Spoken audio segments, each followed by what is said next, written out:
Hey, y'all, check it out. I wrote an article for the American Conservative magazine about the safe haven myth. And, I guess I'll have a splash page up there at the Libertarian Institute as well for you. And then, hey, here's how to support this show. First of all, read my book. First, buy it, then read it. It's Fool's Errand, Time to End the War in Afghanistan. And by the way, the audiobook is coming very soon. Now, those of you who donate $20 at scotthorton.org, go to the front of the line to get it first. And then, hey, the YouTube project is steadily progressing. There's, last I checked, there's about 850 of them have been posted up now. The great Eric Schuler, writer for the Libertarian Institute, and a great libertarian, he's taken on that project and is doing a great job. The plan is to eventually have all 4,500 interviews and change up there on YouTube. So check that out, youtube.com/Scott Horton Show. Sign up for the feed there and all that if you want. scotthorton.org /donate. As I say, $20 will get you to the front of the line for the audiobook. $50 will get you a signed copy of the paperback of Fool's Errand. $100 will get you a QR code commodity disc. It's silver with no face value. It has a QR code. You scan, it tells you the instant spot price of an ounce of silver. I think it's the greatest currency ever. And a $200 donation to the Scott Horton Show will get you a lifetime subscription to Listen and Think audio, libertarian audiobooks, including mine coming up here real soon. And, of course, take all kinds of cryptocurrencies there as well. It's all at scotthorton.org/donate. And, hey, if you read the book and you liked it, leave a review on Amazon. If you like the show, leave a good review on Stitcher and iTunes and whatever the hell, you know. Some of you like it. And, thanks. Sorry I'm late. I had to stop by the Wax Museum again and give the finger to FDR. We know Al-Qaeda, Zawahiri, is supporting the opposition in Syria. Are we supporting Al-Qaeda in Syria? Well, it's a proud day for America. And by God, we've kicked Vietnam syndrome once and for all. Thank you very, very much. I say it again, you've been had. You've been took. You've been hoodwinked. These witnesses are trying to simply deny things that just about everybody else accepts as fact. He came, he saw, he died. Well, we ain't killing their army, but we killing them. We be on CNN like, say our name, bitch, say it 3 times. The meeting of the largest armies in the history of the world. Then there's going to be an invasion. All right, y'all, introducing the great Gareth Porter. Of course, he's a historian and investigative journalist. He wrote Perils of Dominance about Vietnam and Manufactured Crisis, the truth behind the Iran nuclear scare. The book on Iran's nuclear program debunks it all in the most meticulous detail, the threat of Iran's so-called nuclear weapons or development program, anything. And, man, he's written a ton of great stuff over the last, 11 years or so as we've been talking here on anti-war radio, such as it is. And on Iraq, Iran, of course, Afghanistan, some pretty good stuff on Syria once he got the Iran book out of the way now. And he's got this great one on Korea. Can you tell I'm stalling for time as I'm trying to find the damn link? Welcome back to the show. Oh, you know what? I reprinted it at the Libertarian Institute because I took the liberty, so to speak, to do so. So that's at the Libertarian Institute. It's called How Cheney and His Allies Created the North Korea Nuclear Missile Crisis. Welcome back to the show, my friend. How are you? I'm fine, thanks, Scott. Glad to be back on the show. Merry Christmas and Happy New Year. Happy holidays to you too, Scott. Cool, man. All right. Hey, listen here. This is such a great piece. This is, just like always, you write exactly what I would have had you do the work. I could have never done this. And this is exactly the article I would have wanted to write, but I could have never done this. But you did it. This is the comprehensive take on how Cheney pushed the North Koreans to nuclear weapons. Let them have it, Gareth.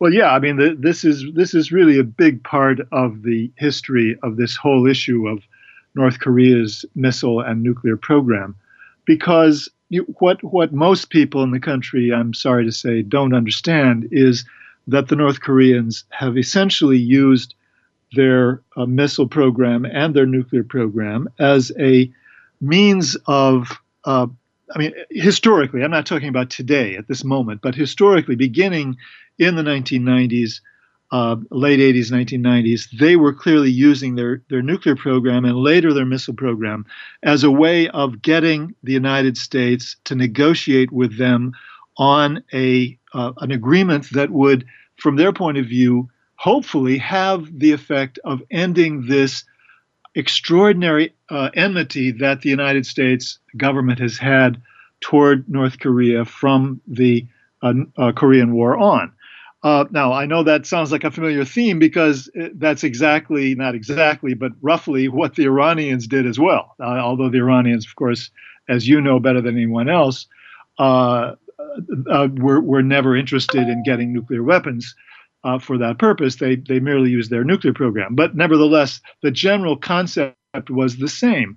They recognized that their security depended on getting the United States to change its policy toward North Korea. And they realized that this was essentially the only path they had open to them for accomplishing that. So basically, that was what happened during the Clinton administration. The Clinton administration, somewhat late in the game, perhaps, in 1994, after having threatened war against North Korea, negotiated something called the Agreed Framework, which was an agreement, without going into detail. Basically, it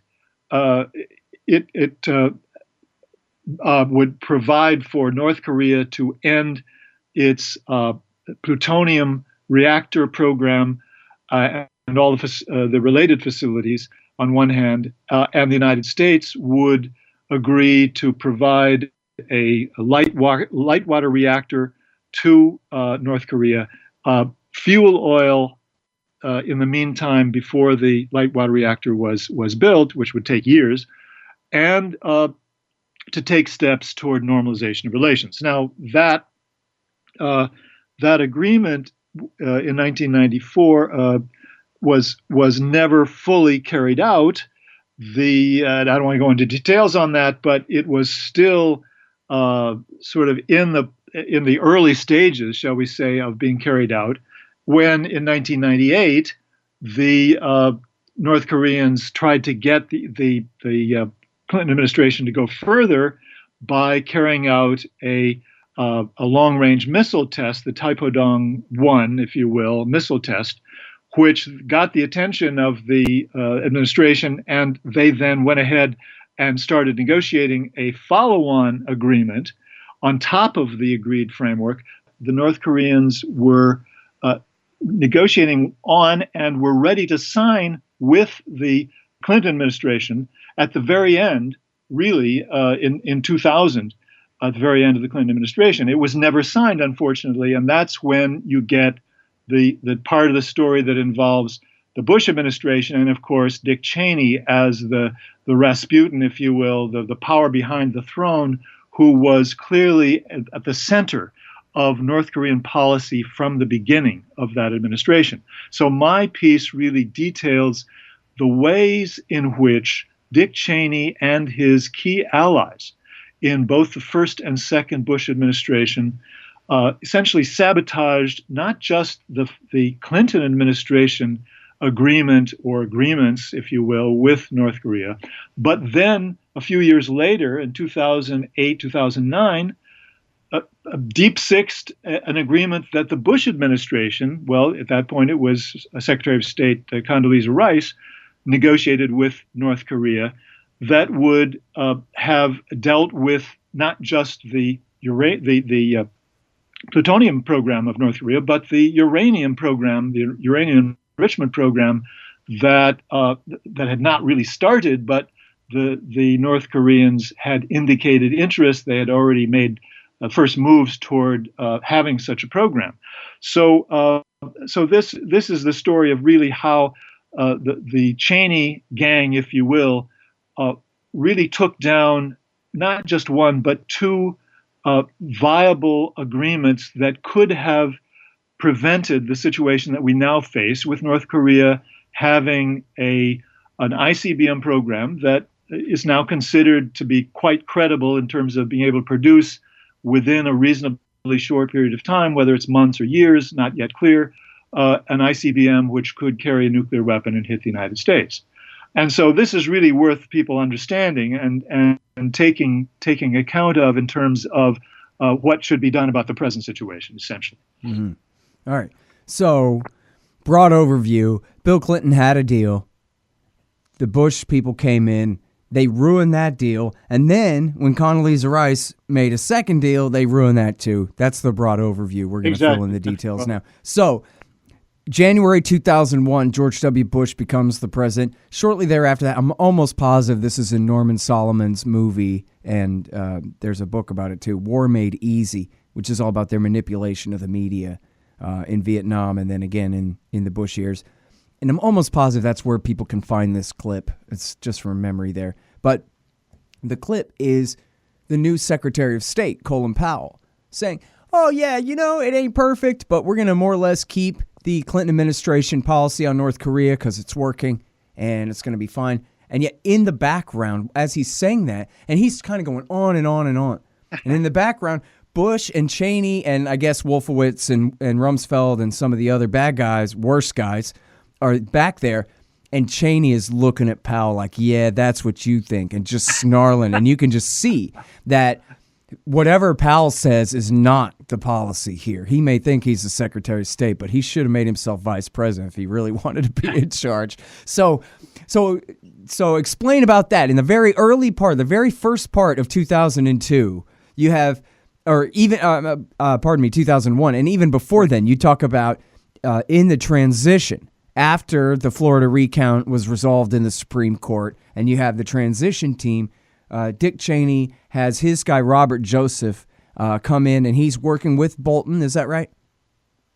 Well, at that point, Bolton didn't come in until a few months later, actually. Okay. Bolton was actually had some problems with confirmation, and so he wasn't actually on the job until May of 2001. So there were a few months, I should say, at the beginning of the Bush administration where Robert Joseph was really carrying the heavy lifting for Cheney within the National Security Council staff. He was the guy who was in charge both of proliferation policy and missile defense policy. Now, there is a certain logic from the point of view of the Bush the national security team in having Joseph have both of those portfolios, because as I show in my piece, in the whole storyline of the piece, what they cared about was primarily to get a national missile defense system set up as soon as possible. They wanted to get the funding going at a very high level. They wanted to eliminate all the diplomatic and political obstacles to this. That meant getting out of the ABM treaty, getting the Russians to go along with that, which they succeeded in doing. But they had the political obstacle of this agreed framework agreement that they needed to get out of the way, because that provided the potential for North Korea to be on a path that would tend to reduce the rationale or be a problem in terms of the rationale for the missile defense system. After all, North Korea was the only country of the three axis of evil countries, as they would later be called, that had both a nuclear weapons program and a long-range missile program. So they were obviously in the bullseye here politically. It was very important for them to be able to show North Korea was the danger. And so Joseph was the guy who was pushing both for a national missile defense system as the new centerpiece of national strategy for the United States, for deterrence strategy, and who was in a position, therefore, to help to push the agreed framework out of the way, until, as you properly point out, Bolton came in and then took on the position as the primary policymaker on North Korea on proliferation issues in the State Department, and that's when he took over in May of 2001. Mm-hmm. And now I understand Colin Powell later complained to Bob Woodward that Cheney created a separate government inside, meaning the neocon network, and referring to Bolton and Wormser as Cheney's men inside the State Department running interference against him and his buddy Armitage. But so he was still the Secretary of State. So, I mean, I certainly don't want to paint him as a white hat because he's Colin Powell, for Christ's sake. I mean, he wouldn't even be here if it wasn't for covering up the My Lai massacre in the first place. That's how he got his first promotion back when. And then, of course, the deliberate targeting of Iraq's civilian, never mind Panama, but then in Iraq, the targeting of their water and sewage and electricity and all of this. I mean, yeah, he's a horrible bastard. But so anyway, and he's the guy who lied us into war with Iraq. Officially in front of the UN, too. But on this, it seems like he was a little bit less worse. But so I wonder if you know much about the conflict inside the State Department at the time as Bolton was doing everything he could here to ruin the agreed framework that Powell seemed to breathe pretty solidly for keeping. Right. The reason that Bolton was really the guy who was key beginning in 2001, after the first few months after Bolton took over, is that the State Department's East Asia Pacific office was very eager to negotiate with North Korea. They recognized the importance of the agreed framework. They understood its importance. They understood that it was in the national security interest of the United States to make sure that something was going on in terms of encouraging North Korea to believe that they had an incentive to continue down the path that they started on, and that the Cheney idea of trying to deep six this was extremely dangerous. So they got the approval, interestingly, with the support apparently of Condoleezza Rice as the national security advisor. They got Bush's approval for at least beginning with low-level talks with North Korea, and in the anticipation that would lead then to something more substantive in over a period of months. And that's what really got the dander up for Bolton.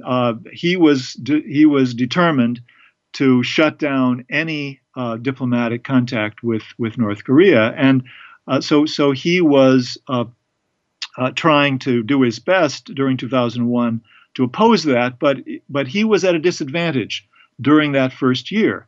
And it was only at the end of 2001, as my piece shows, that Cheney and Rumsfeld together, working on Bush for preparation for his State of the Union message in 2002, were able to get Bush to agree to this language that was the axis of evil language, which they knew was a key signal that the deal with North Korea was not going to go forward. And at the same time, in late 2001, the thing that Robert Joseph had initiated or helped to initiate in early 2001, the Nuclear Posture Review, the NPR, was coming to a conclusion. And in that process, which excluded, by the way, anyone representing Colin Powell's group in the State Department, the NPR managed to compile a new list of countries that could be targeted with nuclear weapons, different from anything that had been done before. It was a cockamamie argument that if there was any unpredictable scenario that they could cook up that involved any of these countries, then they could be targeted with nuclear weapons. And of course, North Korea, Iran, and Iraq were key members of that elite club. And they knew perfectly well that this was another way to deep six the agreed framework, because that agreement had called for the United States, had required the United States to give assurances to North Korea that it would not use nuclear weapons against, or threaten to use nuclear weapons against North Korea. So this was a direct violation of the agreed framework, and again, signaled to North Korea that there wasn't going to be any agreement. They could forget about it. And so it was a combination of those two things that really then created the backdrop for the next move in this strategy of destroying the agreed framework, which was for Bolton to carry out this bureaucratic offensive to essentially kill officially the agreed framework. And the way he did that first was to try to accuse North Korea of having violated it, violated the agreed framework by not being in compliance with its IAEA agreement, its agreement on inspections and so forth with the IAEA. Well, that, of course, was not really part of the agreement. It was not only to take place at a later stage of the agreement, long after Bolton was pushing this idea. So it was a very dishonest starting point for trying to kill the agreement. But later, then, they latched on to a much more powerful tool, which was an intelligence finding, intelligence assessment. It wasn't an NIE. Lord knows who actually did it. People undoubtedly that Bolton was in touch with and was cultivating in the CIA's analytical group.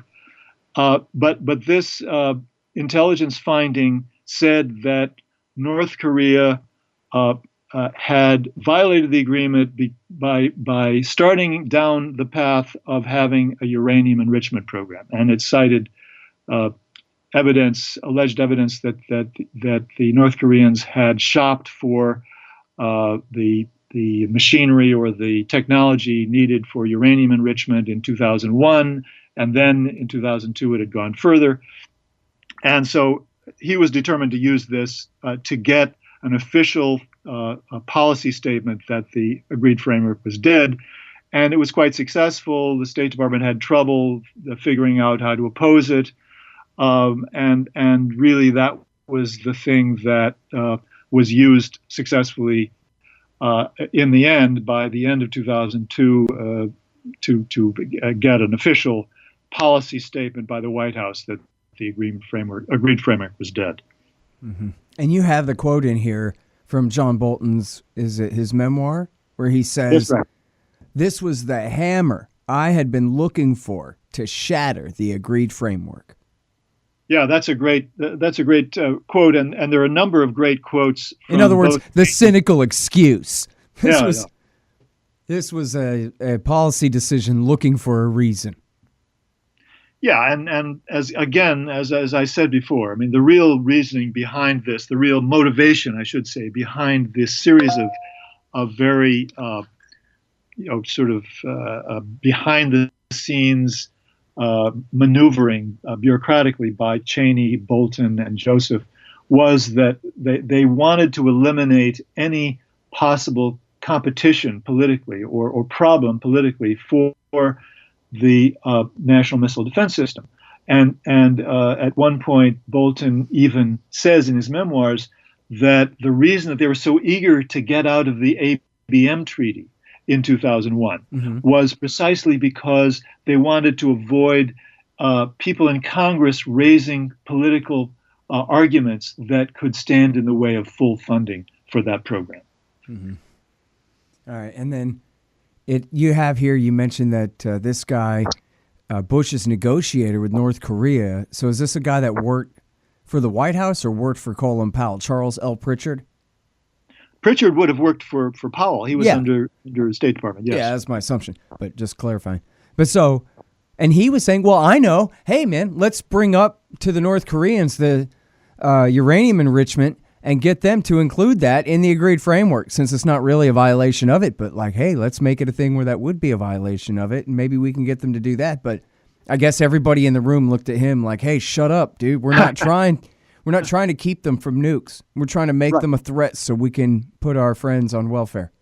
Right. Just to go back to that point and elaborate a bit further, this was, as I said, the key bureaucratic move by Bolton, citing this intelligence assessment of uncertain basis and origins as the signal that the North Koreans are in fact violating the agreement. Well, Pritchard, who was involved in negotiating the agreement, basically pointed out that it wasn't. He was a holdover from Clinton years. That's right. State. He was a holdover. Okay. He was a holdover. So he was involved. He worked for Bush at this point. He worked for Powell, but he actually had been involved in negotiating the agreed framework in the first place. That's right. I'm sorry. Go ahead. He was a deputy to Gallucci at that point, as I recall.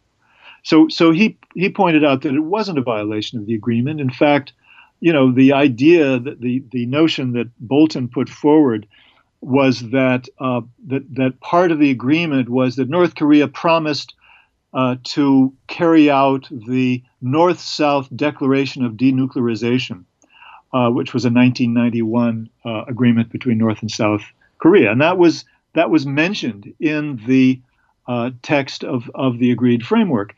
But Pritchard pointed out that this was not, I thought it was Carlin. My recollection was now that it was Carlin who was pointing this out, but maybe I'm confusing two different situations in my addled brain. But anyway, it was pointed out that in fact this was not considered a key element of the of that agreed framework. It was just an afterthought, is what he called it.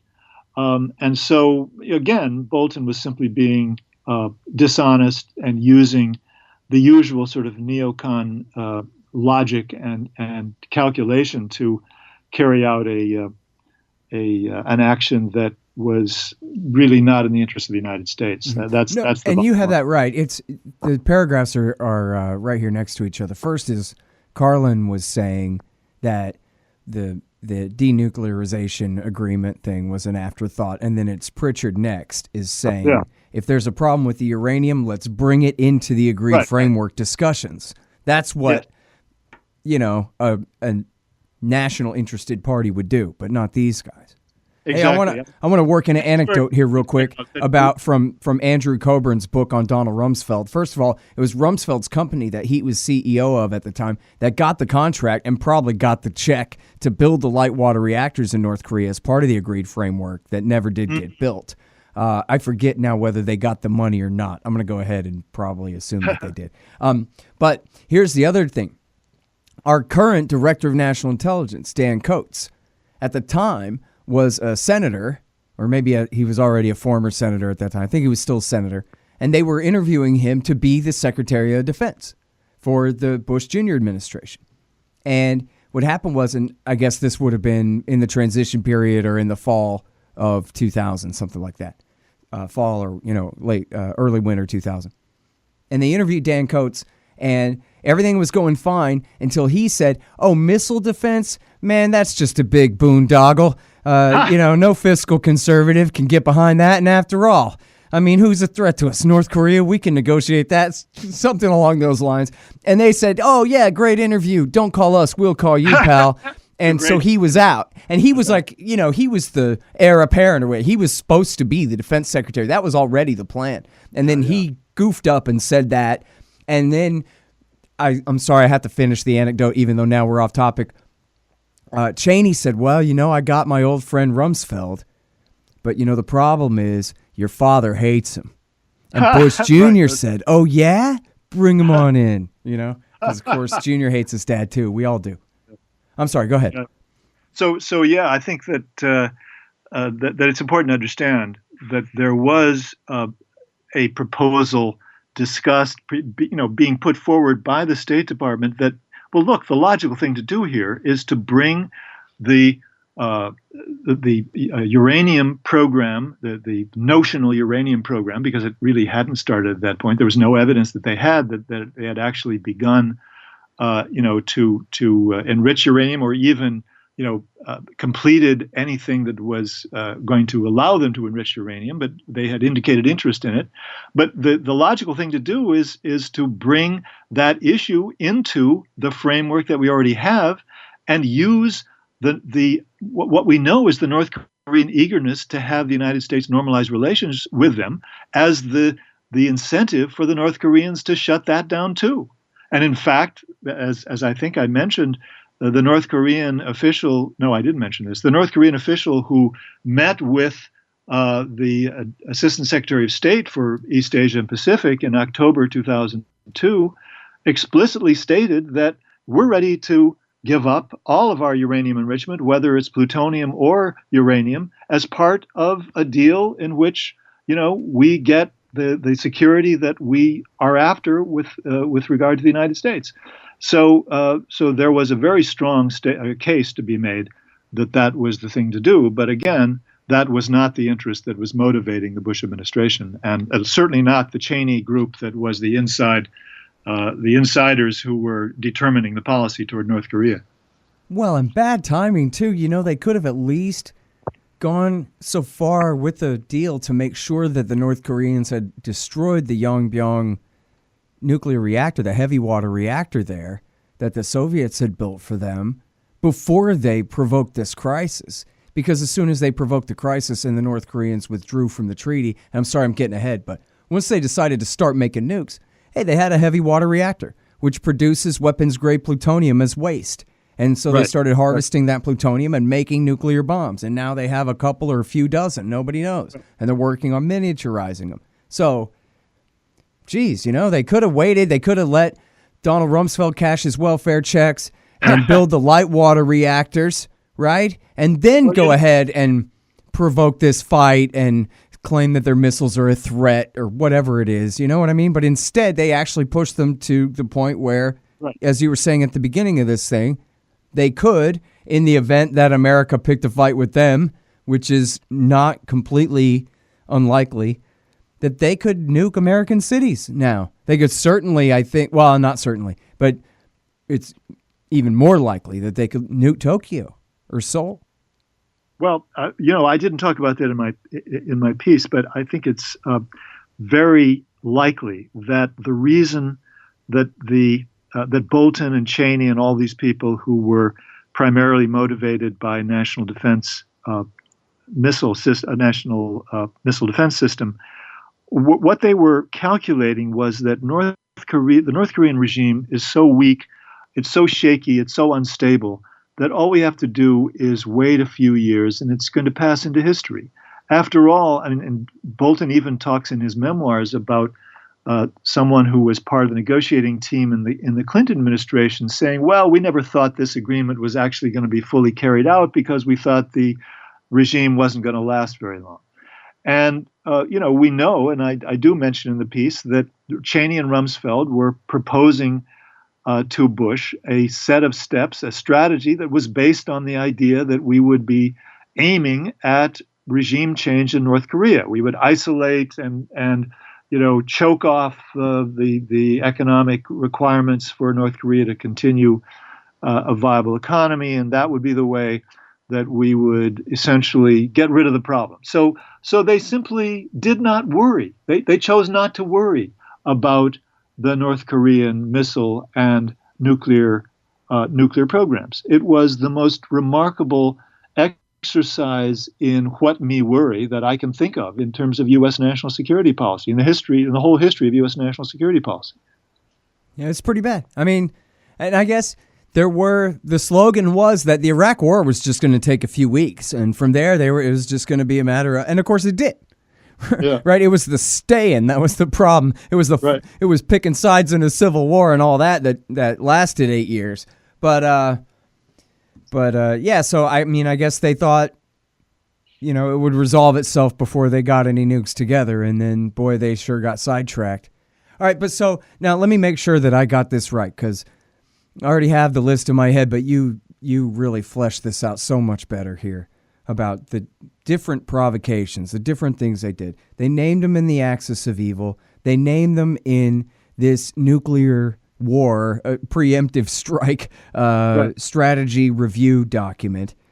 They accused them and renounced the agreed framework in the name of the uranium agreement. They announced the Proliferation Security Initiative, which was a way of saying that they made up their own law where they could just seize North Korean boats on the high seas. And it went further than that. I forget the details. Maybe you can fill me in on that. And I'm leaving out more things. But so tell me all, and of course there are new sanctions. But so tell me all the things, flesh out my list here of all the things that they did before the North Koreans finally said, all right then, Uncle, we quit the NPT. We quit the Safeguards Agreement. We're starting our reactor back up now. Well, I think you could list, and in fact, in an earlier draft of my piece, I did bring that in. Condoleezza Rice wrote a piece in Foreign Affairs just at the beginning or before Bush actually entered the White House. It would have been published in December, I think late December of 2000, in which she outlined the thinking of the new administration, and she was quite explicit in sort of saying that diplomacy is worthless. I'm not quoting her here, but it was very clearly stated in her piece that a diplomatic agreement with North Korea is worthless. That's not the way to go. We have to go missile defense. That's the key to dealing with the problem of North Korean missiles. And we can always deter. We can always use our nuclear threat to deter them, so we don't have to worry about the missiles. This was a remarkable statement in itself. I mean, it turned out not to be the exact argument that the Cheney group decided to emphasize, but nevertheless, she was very clear that that it was the National Missile Defense System, not an agreement to limit or to get rid of the North Korean missile and nuclear weapons programs, that was really the strategy that the new administration was going to embrace. So I think that was another major signal to the North Koreans in case they needed yet another one. Yeah, and now I have to say this one out loud so I can just try to extra remember it for later too, because it's got to go on my list. In December 2002, you write, the Bush administration strong-armed its Japanese and South Korean allies to end their supply of oil to North Korea, officially terminating the agreed framework. That was the last straw. That was the official move to formally deep six the agreement. I think it's safe to say that was the final move. And then, it's interesting to me too that if I remember this right, the North Koreans stayed within the letter of the treaty and said, we announced that in 6 months we're going to withdraw from the treaty, which they had every right to do in the treaty itself. Right. And so they did, and then 6 months later, they withdrew, kicked the IAEA right out, and started making nuclear bombs. Very interesting point, important point, actually, that the North Koreans were fairly punctilious, I would say, very punctilious in their approach to negotiation and to abiding by or withdrawing from an agreement reached with the United States. I mean, they are acutely aware, I think it's safe to say, that they have to abide by the letter of the law, and at the same time that they're only going to be able to justify moves that are against any existing agreement in response to a move by the United States that is not abiding by the agreement. And that has been really a very strictly abided by rule that North Korea has followed for the last 20 years, essentially. Hey, y'all, check it out. I got a new sponsor, Zencash, at zensystem.io, zensystem.io, to find out all about it. It's a great new digital currency, but it's also a messaging app, and you can send documents and all kinds of things. Learn all about it at zensystem.io. Also, buy my book, Fool's Errand. It's at foolserrand.us. And also get The War State by my friend Mike Swanson. It's a great history of the rise of the military-industrial complex after World War II. The War State by Mike Swanson. And also follow his investment advice at wallstreetwindow.com. That's wallstreetwindow.com. Roberts & Roberts, Brokerage, Inc. If you want to buy precious metals, gold, silver, platinum, palladium, they take a very modest commission, and they take no commission at all if you buy with Bitcoin. That's Roberts & Roberts, Brokerage, Inc. They're at rrbi.co. You buy your metals through them. Thanks. Anti-government propaganda at libertystickers.com. And then, of course, if there's expandesigns.com/Scott. Don't forget that part. If you want a brand new, badass 2018 model website, you go to expanddesigns.com/Scott and you'll save $500. All right. Now, I sure appreciate your patience, Gareth, and audience. I know I'm taking a long time to get to the second half of this interview here, but Christopher Hill, I remember the way Ray McGovern told the story. He's like, you know what happened here? He may have been citing the Washington Post at the time. I think the way they told the story was, it was Condoleezza Rice and Christopher Hill cornered Bush Jr. on a Friday afternoon when Dick Cheney was out of town. He was touring the Middle East, threatening Iran from an aircraft carrier in the Persian Gulf, as I recall. Yes. And they said, hey, man, would it be all right if we go to Korea and do this thing? Because we got an idea. And Bush was like, well, gee, you're the last guy to talk to me today at quitting time, so go ahead. And that was the end of that. And so Cheney was out, and Rice and Christopher Hill had their big chance. So what happened? Wait, well, when was that? I don't even have it right. It was 2007. I was right. Okay. That's what I thought. But 2007 was when they reached an initial agreement, matter principles, for a new agreement that I think it's important to understand that agreement did not include the North Korean missile program. Now, why that's the case, I don't know. I don't have any evidence to tell me what their thinking was about that. But for whatever reason, they never bothered to try to get North Korea to agree to include their missile program as part of this new framework agreement. And so this was the beginning of a new series of negotiations between the Bush administration and North Korea, which then resulted in a 2008 more detailed agreement on how to carry out the earlier principles.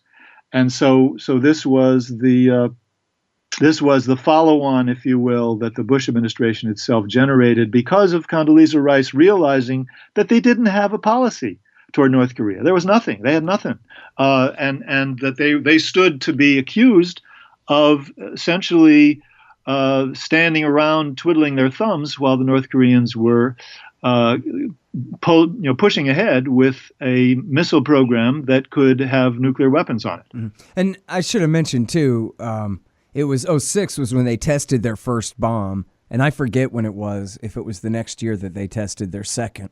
But it's clearly what caught Condoleezza Rice's attention. That right. It looks like our plan isn't working too well, guys, unless this was our plan, which maybe it was. Yeah, I mean, her memoirs are all about the fact that really wasn't working. We weren't doing anything. We had to do something. So she was mobilized to try to restart the whole process, and the North Koreans said, "Okay, yeah, we'll do it." Mm-hmm. And now, so this is a big deal. They did shut down the Yongbyon heavy water reactor for a time. That's right, and this is important because this was to be a later stage of the agreed framework. After the United States had basically produced the light water reactor, it's not absolute proliferation proof, but it's very proliferation proof, because you can't, unlike the plutonium reactor, where you can generate the plutonium and I should say the plutonium reactor is not proliferation proof, because all you have to do is stop the reactor and you can pull out the plutonium and use it. Then you can convert it into a plutonium bomb. But this destruction of the plutonium reactor and all the facilities that went with it meant that was the end of their ability to do anything like that. And they were essentially accelerating what had been a much longer timetable for carrying out what they promised to do in the agreed framework. So they were making concessions in that regard to the Bush administration. Yeah. And then, so what happened? How'd they ruin it? Well, I mean, here's where Cheney comes in 2007 with his brilliant idea for deep sixing another agreement with North Korea, and that is to use the alleged North Korean assistance to the Syrian government to build a nuclear reactor in the desert near Deir ez-Zor, in Syria. Not that old lie. That old lie, indeed. At that time, it was a new lie, of course. The Israelis tried to convince and succeeded in convincing the Bush administration that the North Koreans had indeed helped Syria build a nuclear reactor, and that somebody had to do something about it, and they wanted the United States to go bomb it, as well as some other targets in Syria. And so, well, let me just say real quick that we've known all along, and there's that small community of sort of former CIA guys who still have friends in the agency and stuff, and they were all debunking this right from the beginning. People like Phil Giraldi and those guys. But also, so we have your most recent take here, which is really important, and we talked about it on the show, Israel's ploy, selling a Syrian nuke strike. And This ran at consortiumnews.com on November 18th. I know people will want to read up on this. Yes, and so, I cited that as the evidence that what Cheney was using here as a ploy to kill the we'll call it the Condoleezza Rice agreement with North Korea was based on a lie. And American officials should have been able to see that, but it wasn't politically convenient or diplomatically convenient or convenient for their various policy initiatives. So, they went along with the Israeli ploy. Nobody in high levels of the Bush administration questioned it. And we know, well, I won't get into it, but CIA director was in on this and had his own reasons for, Hayden had his own reasons for wanting to go along with it, because he was joining Cheney in wanting to kill the North Korean agreement. And so he and Cheney were a duo working together to kill the North Korean agreement by using this argument that the North Koreans had carried out proliferation in Syria. So what Cheney did was to get Bush and the Secretary of State Condoleezza Rice in the same room and get them to agree that if it could be shown that North Korea was refusing to admit that they had proliferated in Syria, that was a deal breaker. It would kill the deal. And so in that one fell swoop, Cheney essentially got Condoleezza Rice to agree that her negotiations with North Korea, the agreement that she'd reached with North Korea, were resting on such a fragile base that it would be impossible to continue it in its present form. So what happened was that she had to change her whole approach to negotiations with North Korea on carrying out this agreement that had been reached in 2007. And now, instead of merely having to carry out the demolition, the disabling of their plutonium program, they now had to agree to a verification agreement that would allow the United States essentially to go wherever it wanted in North Korea, whether it was a military site or not, regardless of the evidence that was put forward, and take environmental samples wherever it wanted. And the North Koreans balked at that. They wouldn't go along with it. They were not ready to sign such an agreement. And I'm, in a way, shortening the time frame here. I'm pulling together two different phases of this process. But essentially, he used that. Basically, what Cheney did was to use that as the basis for saying, okay, now there's no longer any agreement with North Korea because North Koreans won't go along with the verification agreement. And so that's the shorthand version of how Cheney killed the second agreement in the Bush administration. Yeah, I remember when Bush came out, I guess it was the summer of 2008, right? And put them back on the terrorist list. The terrorist list? What the hell? These guys, you would think they'd have a little bit, smoother of a way of doing it, but it doesn't matter, I guess, at the end of it. Yeah. I mean, Condoleezza Rice even admits in her memoirs that North Korea should never have been on the terrorist list in the first place. They didn't really have evidence that they'd done anything in recent years And so, she was really not very impressed by the argument, but she was cornered basically. She didn't know enough to challenge Cheney on what she had to challenge him on, and therefore she had to go along with a scenario for forcing the North Koreans to agree to this verification agreement, which was impossible to get them to go along with. They were too smart for that. Yeah. And now, I don't know, but it's early 50s, I guess, or maybe late 40s technology to miniaturize a plutonium bomb to where you can fit it on a missile. So we don't know if they're really able to make an A-bomb that, of however many 10 or 20 or more kilotons that could fit on the end of an intercontinental ballistic missile. But they do have intercontinental ballistic missiles now.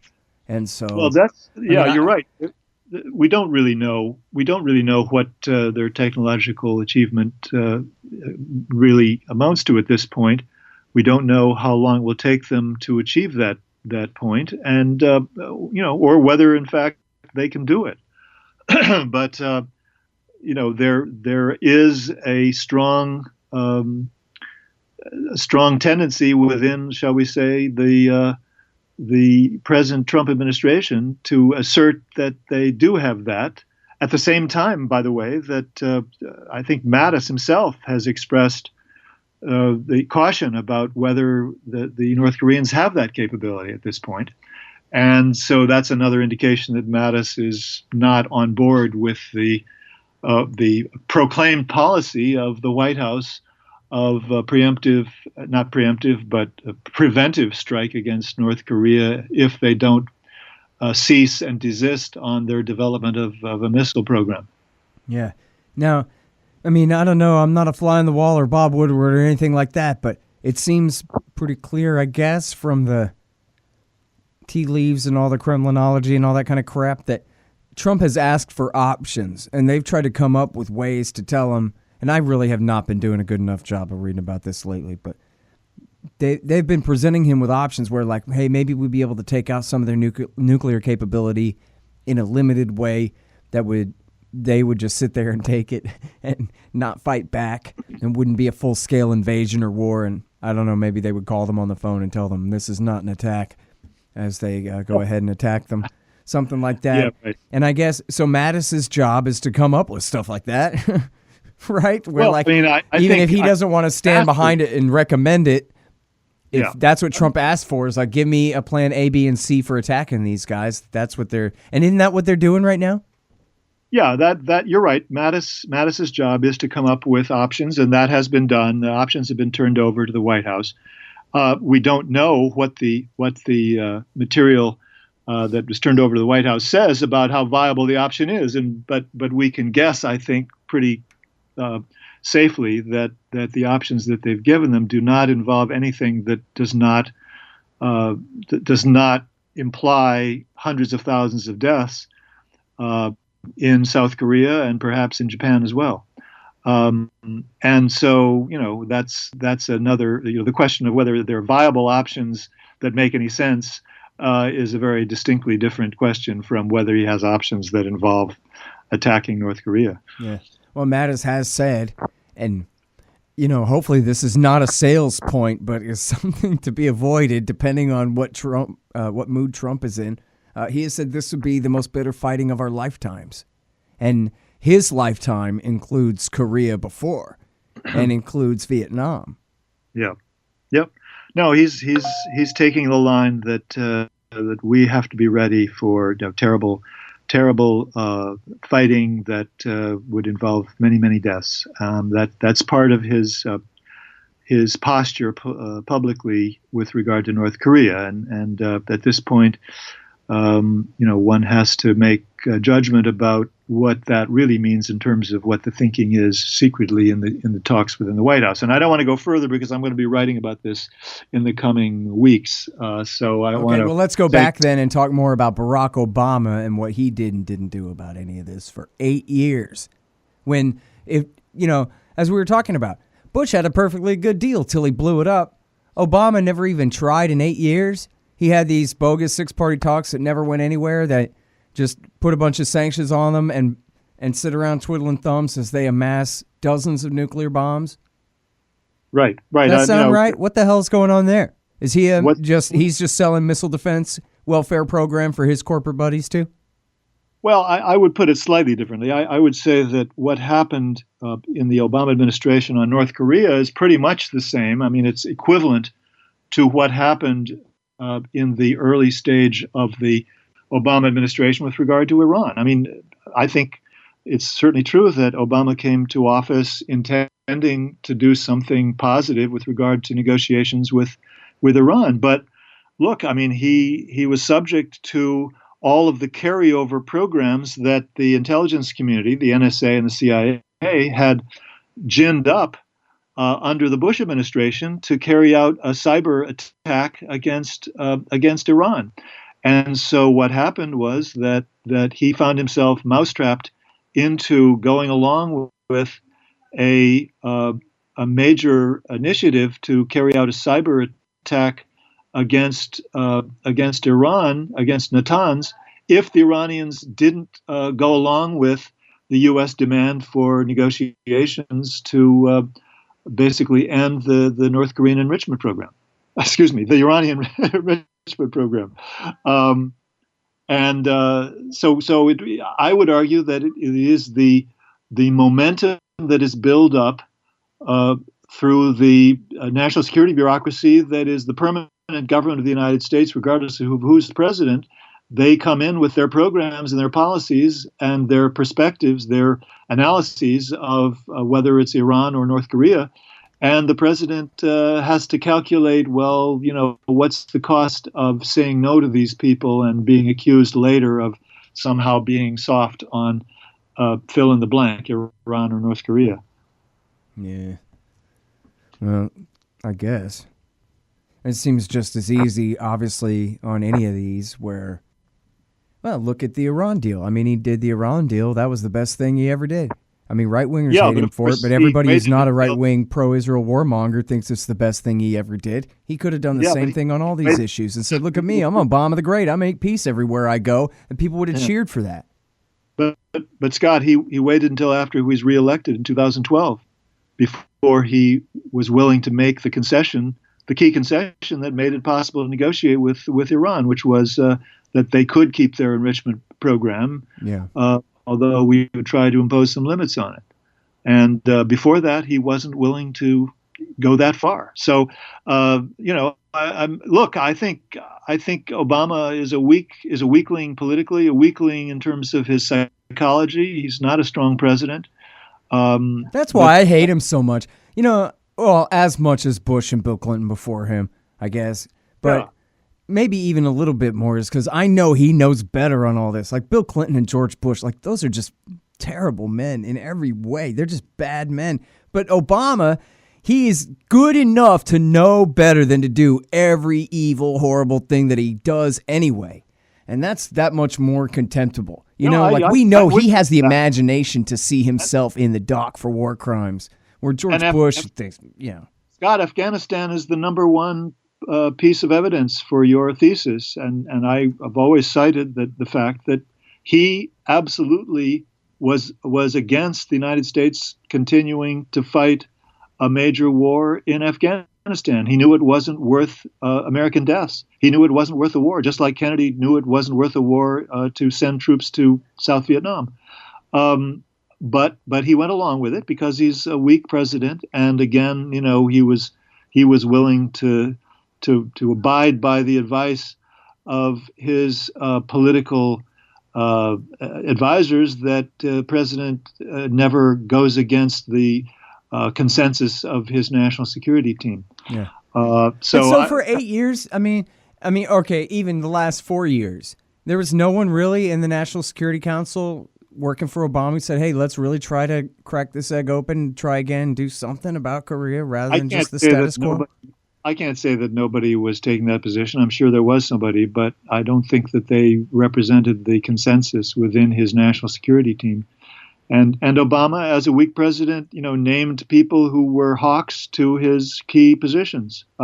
Starting with Robert with Robert Gates as Secretary of Defense and Gary Seymour as his advisor on WMD. I mean, those were problematic nominations in terms of moving to a diplomatic solution with Iran. Yeah.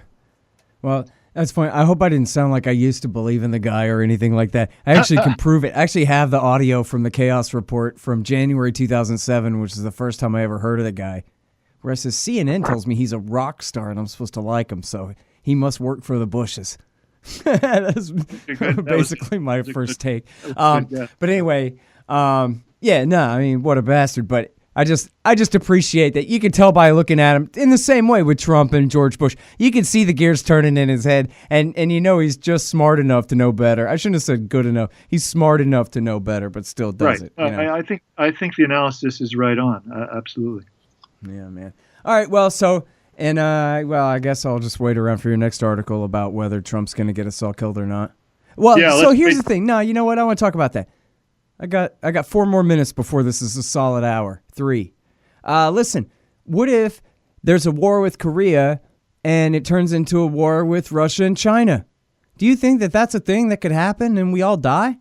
Or that's just bullshit? Forget that. Well, it seems relatively unlikely that a North Korean U.S. conflict would involve China and Russia if it remained a nuclear exchange, or an exchange of air assets, some nuclear, some conventional. But certainly, the role that China and Russia would play in a crisis is worth contemplating. There's no question about that, because they would be highly concerned, and it would be a factor in a crisis that needs to be taken into account. I agree with that. Yeah, Doug Bandow likes to point out that, remember, Vladivostok is just up the coast there, a couple of 100 miles. Yeah. So it's not just China. You always think of China and Shanghai is right there adjacent and all that, but the Russian territory is right there as well, and they both have an incredible interest in the future of what's at stake on that peninsula. Agreed. And you know what? Here's one for all the liberals too. What about if Vladimir Putin says, "Hey, Trump, stop"? And now Trump has every liberal to his left saying, "If you do what Putin says, you're a traitor." Yeah. And all of that pressure against him in the opposition is to do more war. Yeah, and I think Trump's personal, orientation, personality, and everything incline him towards the very people who he's demonized as his enemies, political enemies, domestically. That's the strangest thing about this, right? Mm-hmm. I mean, he's bought into their new Cold War with Russia. He's bought into the general orientation that the holdovers from the Obama administration have had on Afghanistan and Syria. On Syria, there's more nuances, obviously, that need to be introduced into the picture. But generally speaking, I mean, he has ingratiated himself on his national security policy with the very people who are his enemies politically. Yeah. By the way, speaking of which, and this is totally off topic, but it's so important. Is it, though, your understanding that he has truly ceased all CIA support for Jabhat al-Nusra and Ahrar al-Sham and their friends in Syria? Because that's a pretty big one. That is my understanding. I mean, maybe there's something I don't know, but it's, from what I know, that is the case. Yes. Yeah. Well, at least there's that. Yeah. Yeah.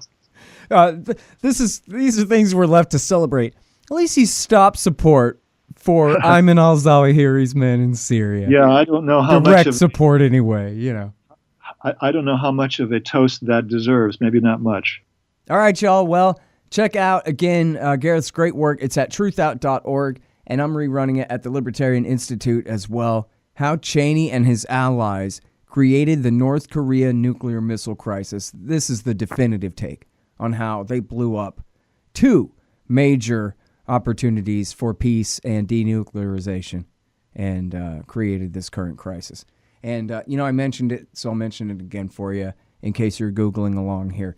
Israel's ploy, selling a Syrian nuke strike on that story that was a lie that was used to scotch the second deal there. The great Gareth Porter, everybody. Also, read his book, Manufacture Crisis. It's awesome. And you know me. I'm scotthorton.org for the show, libertarianinstitute.org for the Institute, antiwar.com for all the viewpoints I want you to read. Buy my book, Fool's Errand, at foolserrand.us. It's all about, ending the terror war there, especially Afghanistan, yeah. And follow me on Twitter, at Scott Horton Show. Thanks.